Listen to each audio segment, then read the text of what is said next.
Hello मेरे प्यारे छात्रों। तो कैसे हैं आप सभी? आशा करते हैं सभी लोग अच्छे होंगे। तो स्वागत है आप सभी का एक बार फिर से आपके और हमारे इस प्यारे से YouTube channel Arjun classes Gopalpur पर। तो जैसा कि हम लोग लगातार कक्षा 10 के केमिस्ट्री पढ़ते आ रहे हैं, इसमें हम लोग अब तक कुल 2 चैप्टर पढ़ चुके हैं। ठीक, ये लेक्चर नंबर 12 है। 11 लेक्चर यूट्यूब पर अपलोड कर चुके हैं। ठीक है, इससे पहले वाला जो लेक्चर 11 नंबर का था उसमें हम लोग धातु और अधातु यानी कि चैप्टर नंबर 3 का इंट्रोडक्शन देखे थे। तो यदि जो भी छात्र उस वीडियो को नहीं देखे हैं या फिर बिल्कुल पहली वाली वीडियोस को नहीं देखे हैं तो डिस्क्रिप्शन बॉक्स में प्लेलिस्ट का लिंक दिया गया है। आप प्लेलिस्ट से 1 बाय 1 करके सारी वीडियोस को देख सकते हैं। बिल्कुल सीरियल वाइज आपको वीडियोस मिल जाएगी। ओके, और दूसरी बात, अगर आपको पीडीएफ की ज़रूरत होगी तो आप हमारे टेलीग्राम ग्रुप के साथ ज्वाइन हो सकते हैं। वो अभी डिस्क्रिप्शन बॉक्स में उसका लिंक दिया गया है। ओके, चलिए ठीक है। तो देखिए, इससे पहले वाली वीडियो जो 11 नंबर का लेक्चर है उसमें हम लोग कुछ इंट्रोडक्शन देखे थे धातु और अधातु के बिहेव पर। ठीक है, तो वो बेसिक कंसेप्ट था, उसको आपको जानना बहुत ज़रूरी है क्योंकि वो जानेंगे तब जाकर आगे की बातें आपको समझ में आएगी। तो मैं ये मानकर चलता हूँ कि आप इससे पहले वाली वीडियो को देख कर आए हैं, तो उसका अब इस वीडियो में जिक्र मैं नहीं करने वाला। ओके, तो अगर आप नहीं देखे हैं तो अभी जाइए वीडियो के डिस्क्रिप्शन बॉक्स में, वहाँ पर प्लेलिस्ट का लिंक दिया गया है। लिंक पर क्लिक करके आप प्लेलिस्ट में प्रवेश कर जाएंगे और वहाँ से आप इनसे पहले वाली वीडियोस को देख लें। ओके, और अगर जो भी छात्र शुरू के 3 वीडियो यानी कि बेसिक का वीडियो है अगर वो नहीं देखें तो वो पक्का ज़रूर देख लीजिएगा। प्लेलिस्ट में सब कुछ मिलेगा। ओके, क्योंकि अब उनका बहुत ज़रूरी होने वाला है। ठीक है, अब हम लोग पढ़ने वाले हैं धातु के भौतिक गुण, रासायनिक गुण, सब के बारे में, तो उसका बहुत ज़रूरी होने वाला है। आई बात समझ में ना? चलिए, हम लोग लास्ट टाइम पढ़ रहे थे धातु और अधातु, इस वीडियो में कहे थे पढ़ने के लिए। तो चलिए हम लोग स्टार्ट करते हैं। तो हेडिंग लगा लीजिए धातु, पहला नंबर हेडिंग लगा लीजिए धातु। धातु और अधातु के बारे में थोड़ा सा जान लेते हैं, उसके बाद इसका भौतिक और रासायनिक गुण पढ़ने लगेंगे और वहीं से हम लोग का चैप्टर स्टार्ट होने लगेगा। ठीक है, तो धातु और दूसरा धातु। ठीक, 2 हेडिंग है। पहले धातु का हेडिंग लगाकर धातु में लिख लेंगे, फिर अधातु का हेडिंग लगाकर अधातु में लिख लेंगे। यही हम लोग का चैप्टर है। ओके, समझ में आया ना बात? तो देखिए धातु क्या होते हैं, तो इसका परिभाषा एक बार मैं बोल दे रहा हूं। धातु वे तत्व होते हैं, ध्यान से सुनिएगा, धातु वे तत्व होते हैं जो इलेक्ट्रॉन त्याग कर धनायन बनाने की प्रवृत्ति रखते हैं। जैसे हमने कहा सोडियम N। ठीक, ये क्या करता है, ये क्या करता है, एक इलेक्ट्रॉन त्यागता है तो Na प्लस का निर्माण करता है। एक होता है पोटेशियम, ये एक इलेक्ट्रॉन त्यागता है तो K प्लस का निर्माण करता है। कैल्शियम, ये 2 इलेक्ट्रॉन त्यागने की क्षमता रखता है तो ये 2 प्लस का निर्माण करता है। ठीक, तो क्या कहा हमने, धातु वे तत्व होते हैं जो इलेक्ट्रॉन त्याग कर धनायन बनाने की प्रवृत्ति रखते हैं। अच्छा, ये कैसे पता चलेगा कि कितना इलेक्ट्रॉन त्यागेगा? कैसे पता चलेगा कि सोडियम 1 इलेक्ट्रॉन त्यागेगा? कैसे पता चलेगा कि पोटेशियम 1 इलेक्ट्रॉन त्यागेगा? कैसे पता चलेगा कि कैल्शियम 2 इलेक्ट्रॉन त्यागेगा? तो कुल बात होती है इनके लास्ट कक्षा में उपस्थित इलेक्ट्रॉनों की संख्या पर। कुल बात होती है निर्भर इसके लास्ट कोष में उपस्थित इलेक्ट्रॉनों की संख्या पर बात होती है। कैसे? एक बार देखिए, आपको पता होना चाहिए कि सोडियम का परमाणु क्रमांक या सोडियम में इलेक्ट्रॉनों की संख्या कितना है। ठीक, अगर बेसिक का वीडियो आप देखें हैं तो आपको मैं 1 से लेकर 20 तक तत्वों को याद करवा रखी है और उसका परमाणु भार ज्ञात करने का ट्रिक भी बता रखी है। तो इसीलिए कहते हैं ना, बार बार की बेसिक वीडियो जरूर देखा कीजिए। ठीक है ना? तो चलिए, तो ये देखिए, मान लीजिए N एक हम एग्जांपल ले रहे हैं। इसमें इलेक्ट्रॉनों की संख्या 11 होती है। ठीक, इसका इलेक्ट्रॉनिक विन्यास अगर करते हैं हम लोग तो क्या होगा, अगर बोरबरी के अनुसार करते हैं तो 2 8 ठीक, 11 है तो 8 2 10 1 11। इसके लास्ट कक्षा में एक इलेक्ट्रॉन है, तो देखिए एक इलेक्ट्रॉन ये त्याग सकता है। ठीक है, कैल्शियम का ले लेते हैं। कैल्शियम का 20 होता है, तो इसका इलेक्ट्रॉनिक विन्यास करेंगे तो 2 8 8 2। लास्ट कक्षा में 2 इलेक्ट्रॉन है तो 2 इलेक्ट्रॉन त्याग, 3 इलेक्ट्रॉन रहेगा तो 3 इलेक्ट्रॉन त्याग देगा। 4 इलेक्ट्रॉन तक भी त्याग सकता है या फिर ग्रहण कर सकता है। यहाँ पर थोड़ा सा बात गड़बड़ हो जाती है। अगर 5 इलेक्ट्रॉन लास्ट कक्षा में रहेगा तो ये कभी नहीं त्याग सकता, केवल और केवल ग्रहण करेगा। तो यहाँ पर ऋणायन बनाने की प्रवृत्ति आ जाएगी। अगर लास्ट कक्षा में 5 इलेक्ट्रॉन प्रवेश करते हैं, मतलब 4 से अधिक इलेक्ट्रॉन प्रवेश करते हैं, तो वो ऋणायन बनाने की प्रवृत्ति रख लेगा। समझे?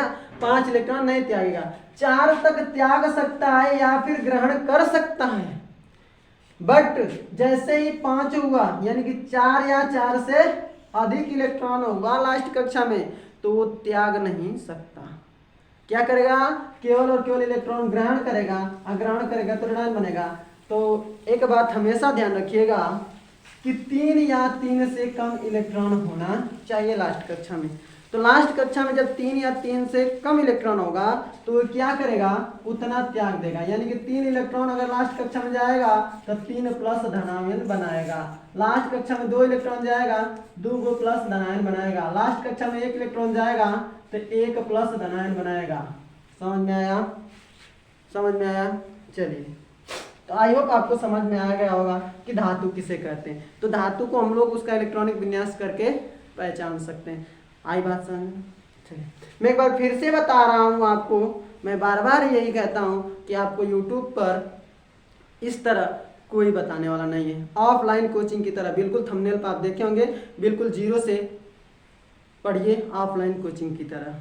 ठीक है, तो ऐसा आपको यूट्यूब पर कोई पढ़ाने वाला नहीं है। और 1 by 1 topic by 1 by 1 chapter wise video आपको देने वाला कोई नहीं है।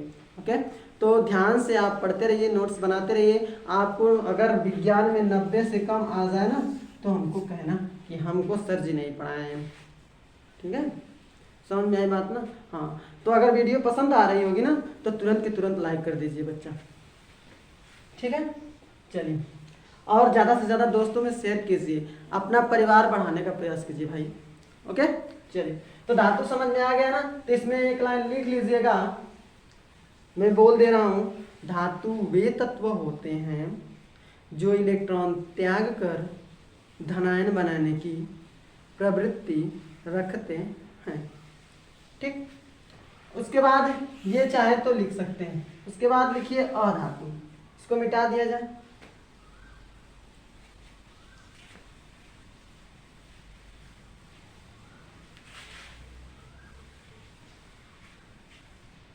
हेडिंग लगाइए अधातु।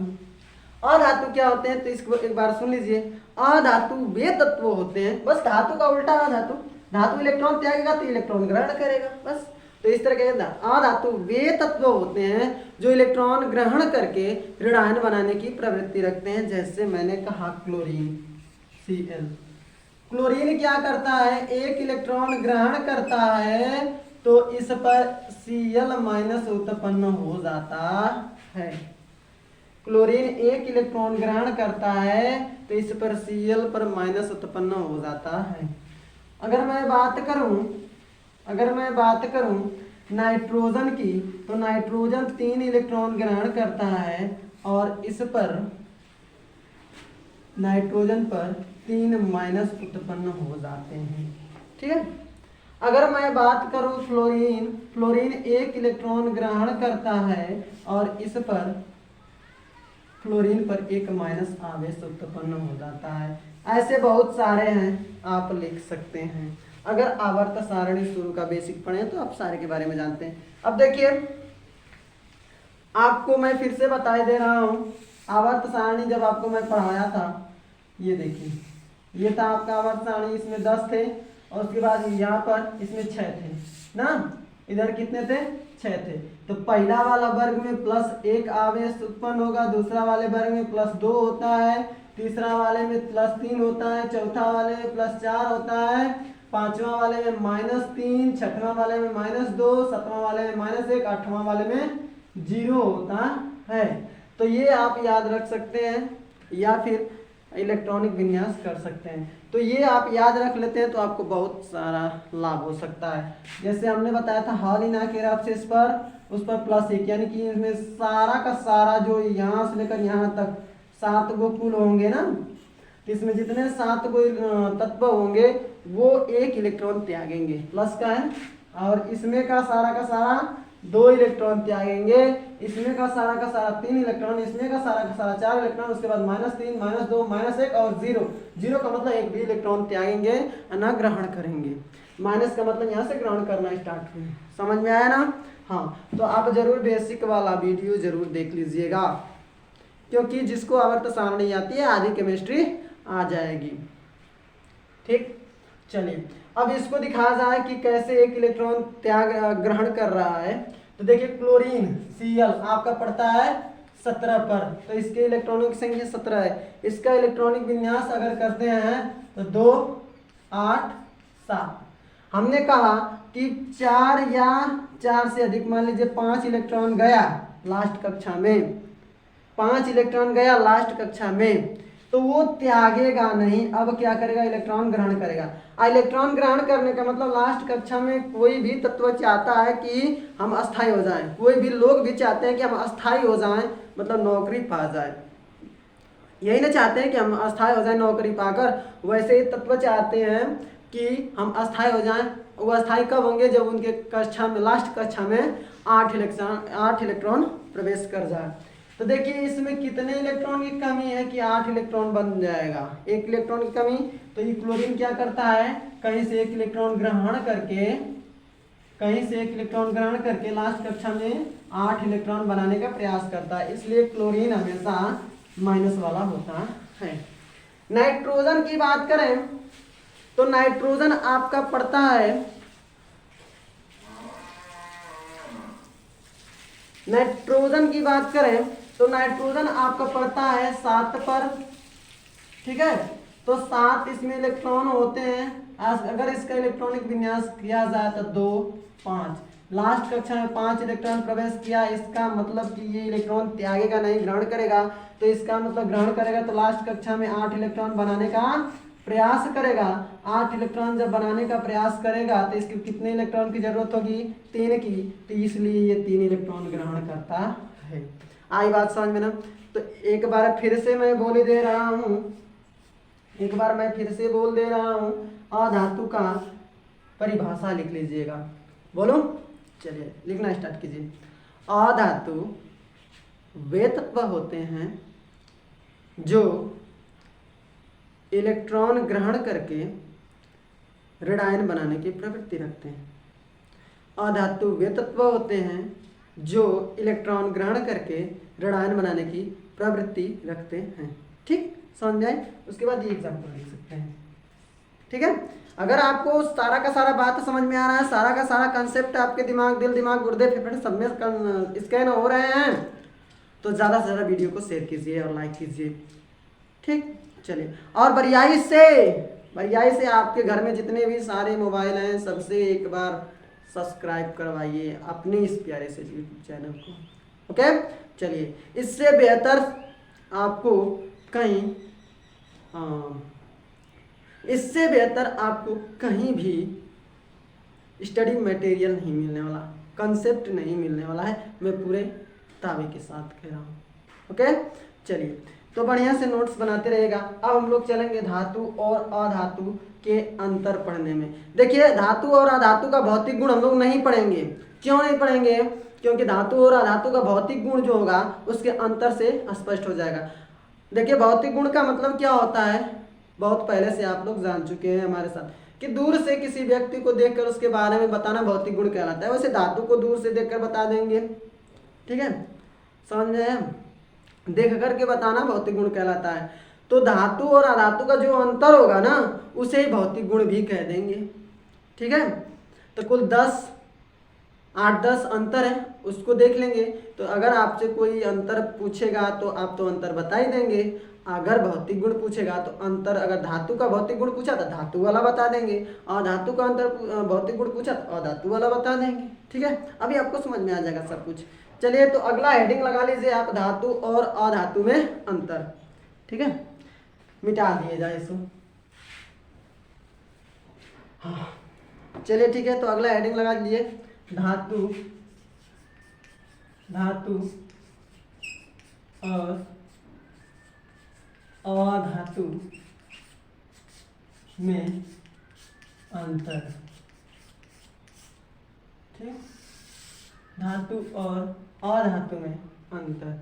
ठीक है, हेडिंग लगा लीजिएगा। और आप लोग से एक रिक्वेस्ट है कि देखिए 5:15 पर, शाम 5:15 पर हमेशा प्रीमियर वीडियो अपलोड होता है। आप उस टाइम देखने का प्रयास कीजिए। ठीक है, बिल्कुल लाइव की तरह चलता है, समझ में आया ना। वैसे आप भगा भगा कर देखेंगे और प्रीमियर जब चलेगा तो भगा भगा कर नहीं देखेंगे।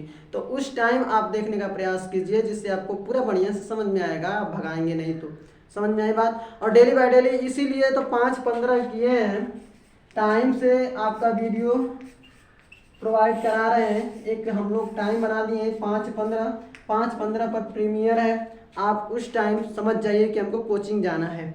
और कमरा में बंद होकर एक हेडफोन लगाइए कान में हेडफोन लगाकर आराम से बैठ जाइए और नोट्स करते रहिए अपना और पढ़ते रहिए आराम से। ओके, तो ये देखिए टाइम इसीलिए लगाए हैं कि आप टाइम से पढ़ेंगे। समझ में आई बात ना। हाँ, चलिए ठीक है, तो हेडिंग लगा लीजिए, धातु और अधातु में अंतर। तो एक देखिए, एक तरफ लिखते हैं धातु और एक तरफ लिखते हैं अधातु। इधर लिखते हैं धातु, इधर लिखते हैं धातु, इधर लिखते हैं अधातु। ठीक, इधर लिख लेते हैं धातु, इधर लिख लेते हैं अधातु। तो इस धातु में पहला नंबर, ठीक, और इस अधातु में पहला नंबर। धातु में पहला नंबर लिखेंगे, इधर अधातु में हम लोग पहला नंबर लिखेंगे।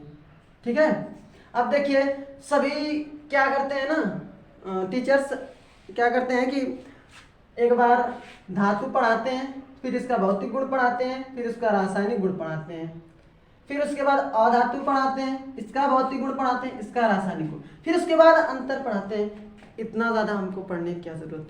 देखिए क्या करते हैं हम लोग, इतना ज़्यादा हम लोग पढ़ने की कोई ज़रूरत नहीं। कोई तो क्या करता है कि अंतर या स्पष्ट नहीं कराता धातु अधातु में। तो आपको इस वीडियो में ही ना आपको अंतर भी समझ में आ जाएगा, भौतिक गुण भी समझ में आ जाने वाला है।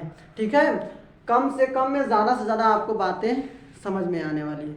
ठीक है, इसीलिए तो मैं कह रहा हूँ कि this is best channel is your. ठीक है, आपके लिए यह सबसे बेस्ट चैनल होगा। समझ में आया ना। चलिए, तो क्या कहें, धातु और अधातु। तो अगर आपसे पूछे कि धातु और अधातु में अंतर स्पष्ट कीजिए, तो क्या कीजिए, किसमें सब जितना बताया गया है पूरा बता दीजिए। अगर आपसे पूछे कि धातु का भौतिक गुण बताइए, तो धातु वाले में जितना सारा है सब बता दीजिए। अगर आपसे पूछे अधातु का भौतिक गुण बताइए, अधातु में जितना सारा है सब बता दीजिए। ठीक है, तो ये धातु का भौतिक गुण इसमें रहेगा, इसमें अधातु का भौतिक गुण रहेगा, दोनों को एक साथ लिख दिया जाएगा तो दोनों में अंतर हो जाएगा। आई बात समझ में ना। तो ये है रामबाण तरीका। अब देखिए इसके बाद जितना भी सारा इसमें भौतिक गुण, इसका भौतिक गुण, इन दोनों में जितना भी सारा अंतर है ना, सब आपके दिमाग में यहीं के फिट करा कर भेजेंगे, सारा का सारा याद करा देंगे क्लास में ही। ठीक है, तो ध्यान से सुनते रहिएगा बातों को। तो देखिए हम लोग पहला अंतर देखते हैं दोनों में। देखिए धातु का इलेक्ट्रॉनिक विन्यास करते हैं ना, धातु का इलेक्ट्रॉनिक विन्यास,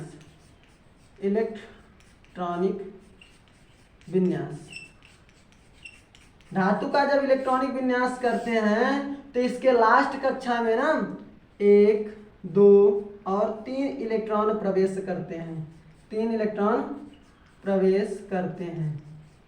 ठीक है, करते हैं।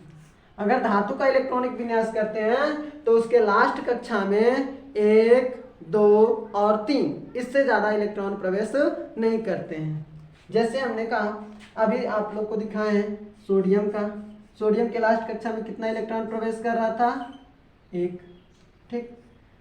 कैल्शियम देखा है हमने, कैल्शियम के लास्ट कक्षा में कितने इलेक्ट्रॉन प्रवेश कर रहा था, 2। समझ में आया ना। अच्छा, अभी हम लोग आगे देखने वाले हैं, मान लीजिए लोहा, लोहा। ठीक, लोहा के लास्ट कक्षा में कितने इलेक्ट्रॉन प्रवेश करेगा, 2। कैसे करेगा, आइए देखते हैं, देखते हैं। ठीक है, कैसे प्रवेश करता है लोहा। देखिए लोहा पड़ता है, देखिए लोहा में इलेक्ट्रॉनों की संख्या होता है 26। ठीक है, लोहा में इलेक्ट्रॉनों की संख्या क्या होती है, 26। ठीक, तो 26 इसका परमाणु क्रमांक और इसके इलेक्ट्रॉनिक संख्या भी 26। अगर इसका इलेक्ट्रॉनिक विन्यास करते हैं तो देखिए इसके लास्ट कोष में कितने इलेक्ट्रॉन जाएंगे, तो 26 का करेंगे तो 2, सबसे पहले तो 2, फिर 8, फिर 8, कितना हो गया, 2 8 8, फिर उसके बाद कितना हो गया, 8 8 16 2 18, फिर कितना जाएगा लास्ट में, फिर कितना जाएगा, 8 2 20 हुआ। ठीक, फिर उसके बाद इसमें 2 जाएगा, अब बकिया इसमें भरा जाएगा, तो 2 8 8 2, तो ये हो गया 20 और 6 इसमें आ जाएगा। समझ में आया ना। तो देखिए ऐसे इलेक्ट्रॉनिक विन्यास करते हैं। अगर आप बोरबरी का नियम जानते हैं तो ऐसे इलेक्ट्रॉनिक विन्यास करते हैं, इसके लास्ट कोष में 2 इलेक्ट्रॉन प्रवेश करते हैं। ठीक है, बोरबरी का नियम अगर जानते हैं तो ये ठीक है। अगर आप बोरबरी का नियम नहीं जानते हैं तो कमेंट कीजिएगा, मैं एक वीडियो बेसिक का और बोरबरी के नियम का दे दूंगा। ठीक है, तो आप पाव के नियम से भी कर सकते हैं। आप पाव के नियम से आपको सिखाए हैं, लास्ट कोष में 2 ही इलेक्ट्रॉन प्रवेश करेगा। ठीक है, तो मैंने क्या कहा कि धातु का जब भी इलेक्ट्रॉनिक विन्यास करेंगे ना, लास्ट कोष में 2 ही इलेक्ट्रॉन प्रवेश, 1 2 और 3 इलेक्ट्रॉन, इससे ज़्यादा इलेक्ट्रॉन प्रवेश नहीं करने वाले। और धातु की बात करें तो अब देखिए 3 से अब आगे, इसमें 4 5 6, इसमें 4 5 6 और 7। और धातु का इलेक्ट्रॉनिक विन्यास करेंगे तो इसके लास्ट कोष में 4 5 6 7 इलेक्ट्रॉन प्रवेश करते हैं। तो इसमें पहला अंतर लिख लेंगे कि धातु का इलेक्ट्रॉनिक विन्यास करने पर इसके लास्ट कक्षा में 1 2 3 इलेक्ट्रॉन प्रवेश करते हैं। अधातु का इलेक्ट्रॉनिक विन्यास करने पर इसके लास्ट कक्षा में 4 5 6 7 इलेक्ट्रॉन प्रवेश करते हैं। बात समझ में आई। अभी हम लोग अधातु का इलेक्ट्रॉनिक विन्यास किए थे, क्लोरीन का लास्ट कक्षा में कितना इलेक्ट्रॉन गया था, 1। लास्ट कक्षा में कितना इलेक्ट्रॉन गया था, 7 गया था ना, 17 था। क्या किए थे, 2 8 7, 8 2 10 7 17, लास्ट कक्षा में 7 इलेक्ट्रॉन है। समझ में आया आपको, पूरा समझ में आया ना। तो याद हो गया कि नहीं ये वाली बात कि अगर धातु का इलेक्ट्रॉनिक विन्यास, यदि धातु का इलेक्ट्रॉनिक विन्यास करते हैं तो लास्ट कक्षा में 1 2 3 इलेक्ट्रॉन प्रवेश करते हैं। अधातु का इलेक्ट्रॉनिक विन्यास करते हैं तो लास्ट कक्षा में 4 5 6 7 इलेक्ट्रॉन प्रवेश करते हैं। इतना बात समझ में आया ना। अब दूसरा नंबर विद्युत धनात्मकता गुण। ठीक है, विद्युत धनात्मकता गुण। तो इसमें दूसरा नंबर आप लिखेंगे, इसको मिटा दिए, पहला नंबर हो गया। अब दूसरा नंबर विद्युत धनात्मकता गुण, विद्युत धनात्मकता गुण। ठीक, हेडिंग लगाएगी इसमें विद्युत धनात्मकता गुण। ठीक है, जो धातु होते हैं विद्युत धनात्मकता गुण प्रदर्शित करते हैं, मतलब कि इलेक्ट्रॉन त्याग कर धनात्मक, मतलब कि विद्युत धनात्मकता गुण का मतलब कि धातु इलेक्ट्रॉन त्याग कर धनायन बनाने की प्रवृत्ति रखते हैं। ठीक है, तो इसमें हम लोग देख ही लिए कि धातु क्या करते हैं, इसके लास्ट कोष में 1 2 3 इलेक्ट्रॉन होते हैं, और जब इतना इलेक्ट्रॉन होते हैं तो इलेक्ट्रॉन त्यागते हैं। इतना तो हम लोग जान ही चुके हैं। तो धातु क्या करते हैं कि इलेक्ट्रॉन त्याग कर विद्युत के धनायन बनाने की प्रवृत्ति रखते हैं, या फिर कह देंगे कि इलेक्ट्रॉन त्याग कर धनायन बनाने की प्रवृत्ति रखते हैं, इतना कह देंगे।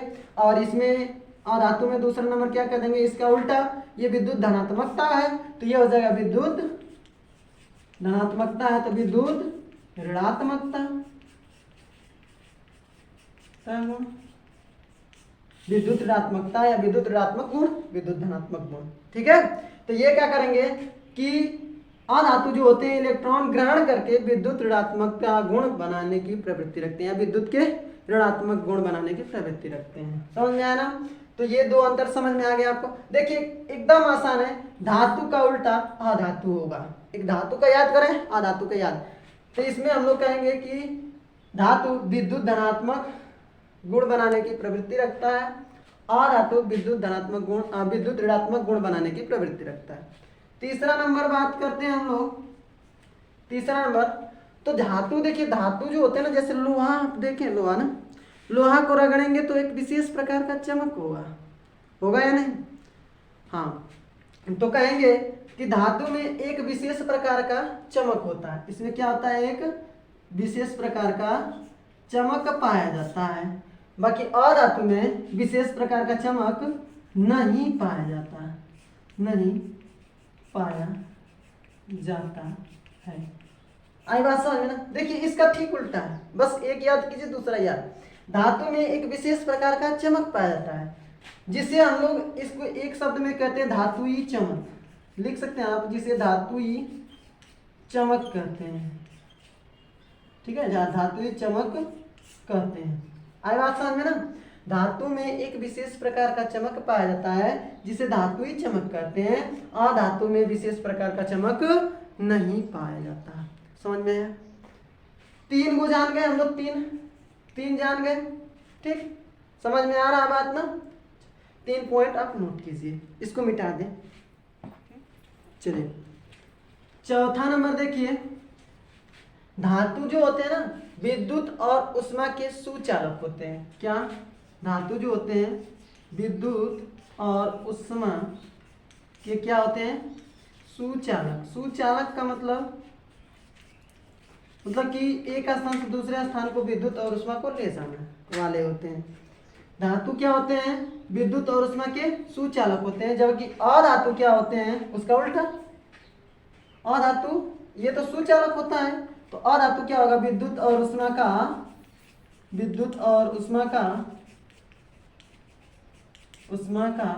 कुचालक होते हैं।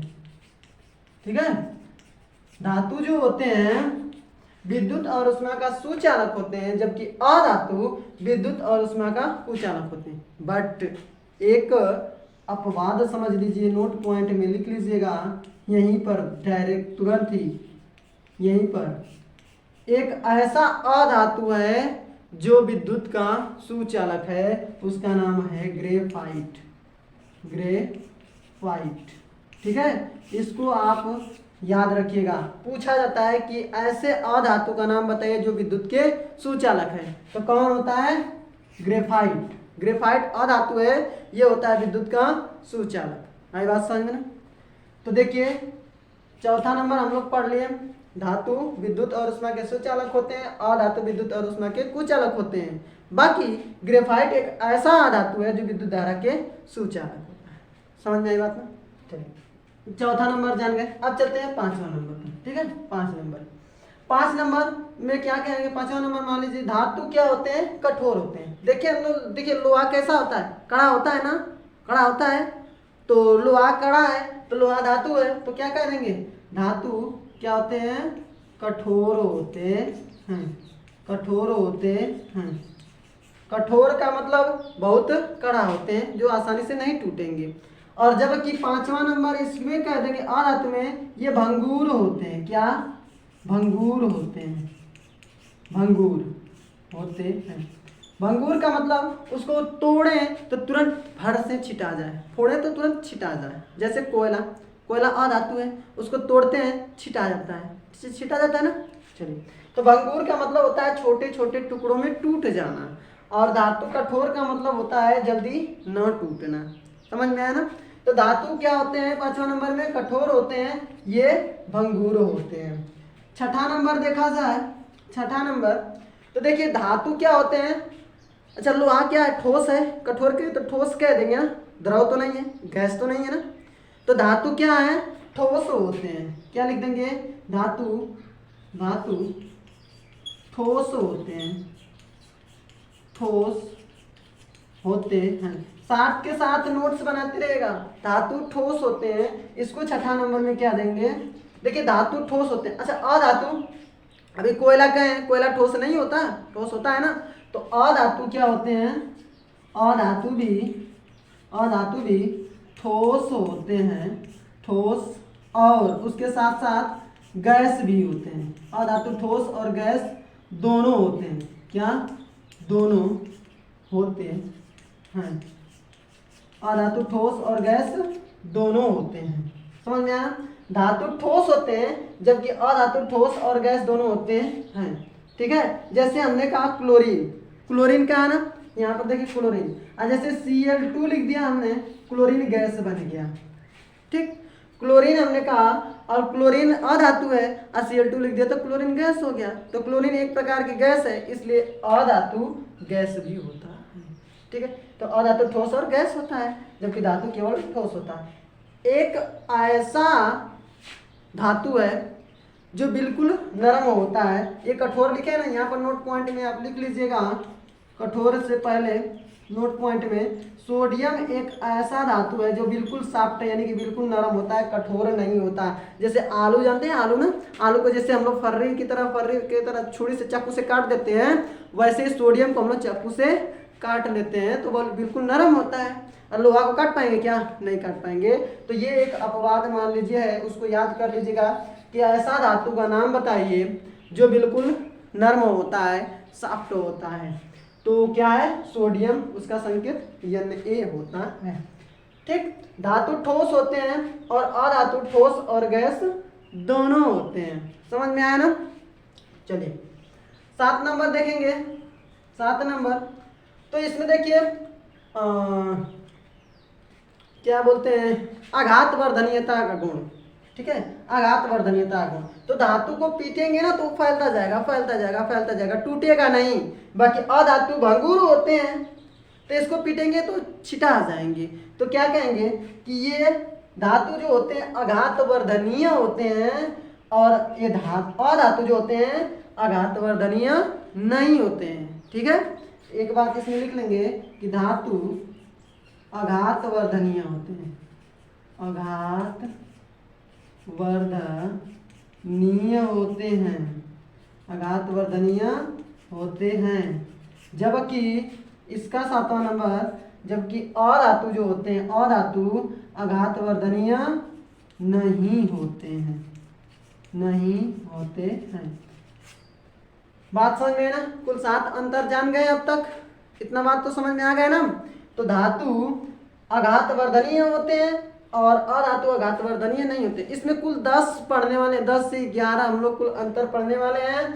अगर भौतिक गुण आपसे पूछे धातु का, तो धातु वाला सारा का सारा उठाकर बता देंगे, और अधातु का भौतिक गुण पूछा तो अधातु का सारा उठाकर आप बता देंगे। अगर दोनों में अंतर पूछा तो इसका कुछ बता दीजिए, इसका कुछ। अब देखिए, अब आप कहें क्या 10 बताना जरूरी है, कोई जरूरी नहीं 10 बताना, अरे 4-5 बता दीजिए ना, है बात समझ में, 4-5 बता दीजिए, बता सकते हैं ना। तो इतना अगर रहेगा आपके पास, अगर समझे रहेंगे तो आप आसानी से बता देंगे। तो हमने समझ लिया धातु आघात वर्धनीय होते हैं और धातु आघात वर्धनीय नहीं होते हैं। आई बात समझ में ना, अपने नोटबुक में जरूर नोट कर लीजिएगा। अब मिटाते हैं जगह के लिए। चलिए, तो 8वां नंबर अब देखते हैं। अभी देखिए, अभी हम लोग फिलहाल में पढ़े हैं कि धातु कठोर होते हैं और ठोस होते हैं, द्रव नहीं होते हैं। बाकी एक ऐसा धातु है, जहाँ लिखे हैं वहां पर धातु ठोस होते हैं, वहां पर एक लिख लीजिए नोट पॉइंट, ऐसा धातु होता है पारा। पारा ऐसा धातु है, Hg और आयोड, Hg केवल Hg ऐसा धातु है जो द्रव अवस्था में होता है। Hg ऐसा धातु है जो द्रव अवस्था में होता है।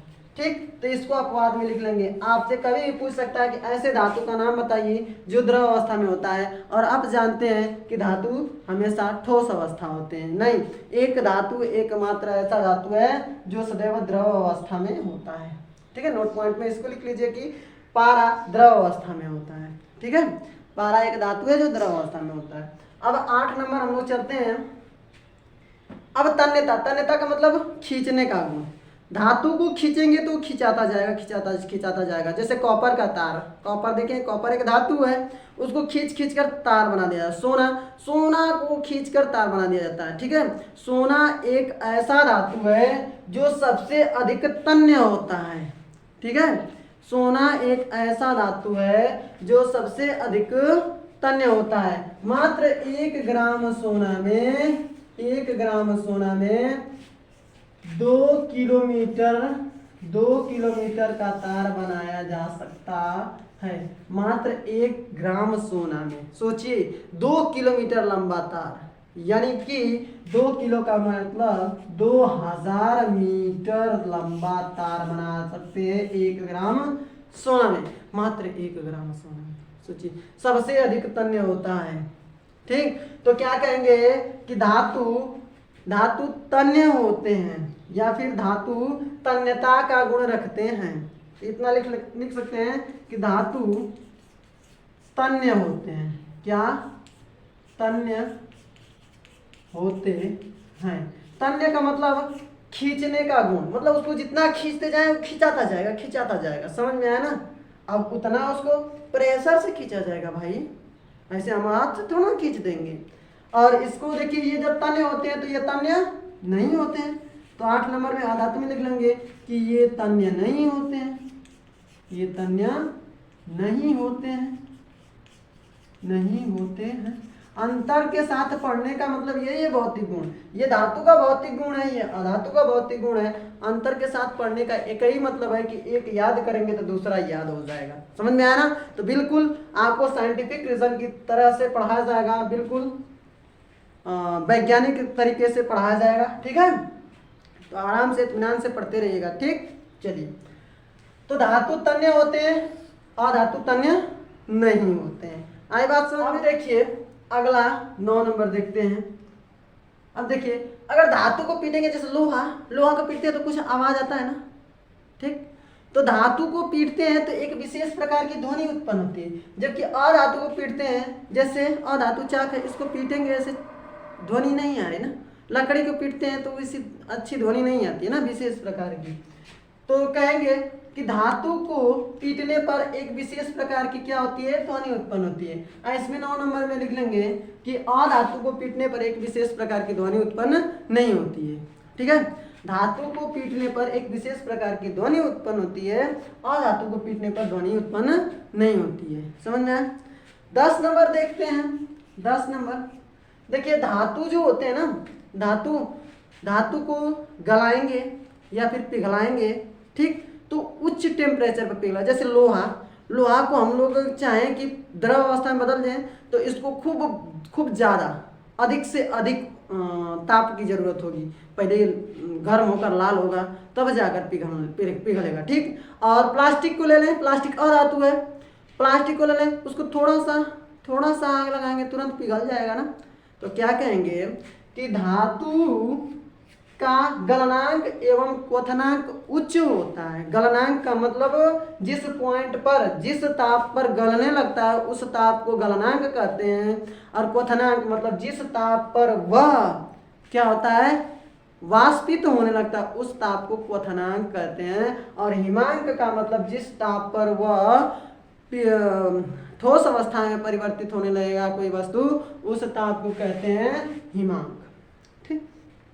तो इसका कहते हैं धातु का गलनांक एवं क्वथनांक उच्च होता है, जबकि अधातु का 10 नंबर कह देंगे, इसका गलनांक एवं क्वथनांक निम्न होता है। उल्टा, धातु का गलनांक एवं क्वथनांक उच्च होता है, बाकी अधातु का गलनांक और क्वथनांक निम्न होता है।